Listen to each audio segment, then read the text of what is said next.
Welcome to The Explainer.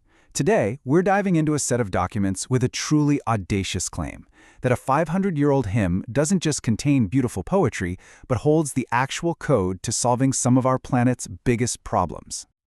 Now that is a powerful statement. It's reportedly from Nobel laureate Ravindranath Tagore. When he was asked to write a world anthem, his response was basically, "It's already been done." And he wasn't just being poetic. According to our source material, he was pointing to a specific Sikh hymn called Gagan Thaal. So that's really the central question for us today. What is it about this specific piece of music that could inspire a claim that big? Well, to figure that out, we have to dig into the source material and uncover what it says is the hymn's incredible origin story. Okay, so the hymn itself was composed by the founder of Sikhism, Guru Nanak. And according to the source, Tagore was so profoundly moved by its universal message that he didn't just mention it, he actually took the time to personally translate it into Bengali. But this is where the story gets really interesting. According to these documents, this hymn is way more than just a beautiful poem set to music. It's presented as the expression of a deep, universal theory that the source calls the Gurmukhi theory. So the idea here is that this theory wasn't simply invented or thought up. It was revealed. It's said to have come from Guru Nanak's years and years of meditation, culminating in this moment of profound enlightenment. And that spiritual experience, the source claims, is the very bedrock of this entire cosmic system. And from here, the story just blows up in scale. The source material lays out this incredible journey that it claims went far, far beyond Asia, taking Guru Nanak right to the heart of Europe. Now, you might be thinking, a journey to Europe back then, really? Well, to back up this pretty huge claim, the source points to what it says is specific historical evidence, a papal brief from the year 1518, which it claims confirms Guru Nanak's visit to Rome itself. And get this, the documents quote this text, suggesting there was a meeting of cardinals, a Roman conclave, where Pope Leo X himself allegedly acknowledged Guru Nanak's universal message and even his work to end human slavery in Rome.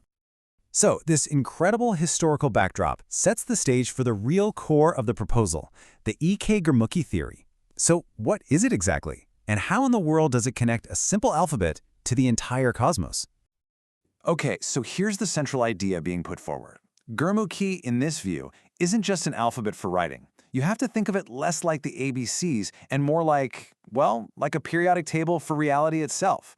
It's a matrix that supposedly links language, music, and the very building blocks of the universe. Now, a key concept that comes up again and again to explain this connection is something called cymatics. It's this scientific idea that sound vibrations can actually create visible, geometric patterns. The theory connects this phenomenon directly to the cosmic order that's described in the hymn. And this table really lays out the fundamental difference. On one side, you have our normal idea of an alphabet. It's a tool for language. But on the other side, the source is proposing a blueprint for reality itself, with applications that go way, way beyond just communication. The source even makes this really bold, modern connection, suggesting this system is like an undiscovered musical version of Noam Chomsky's famous theory of universal grammar. The basic idea is that maybe all music, just like all language, shares some kind of common, underlying structure. Okay, so fascinating theory, right? But why does any of this matter today? Well, the documents don't just present this as some historical curiosity. They connect this theory directly to the challenges we're facing right now, and they propose a pretty sweeping plan to actually use it. And they're not just talking about it. The source details several formal petitions made to huge global organizations like the UN and UNESCO. And the goals? They're incredibly ambitious.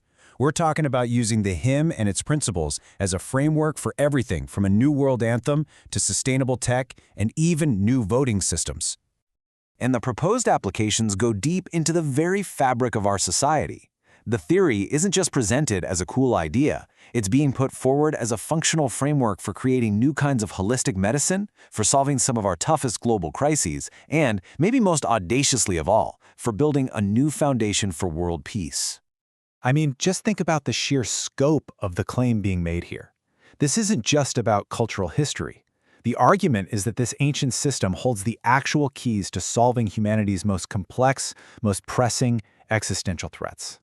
So, in the end, the documents we've walked through present this sprawling, incredible vision, one that connects a 16th century hymn to global governance in modern science.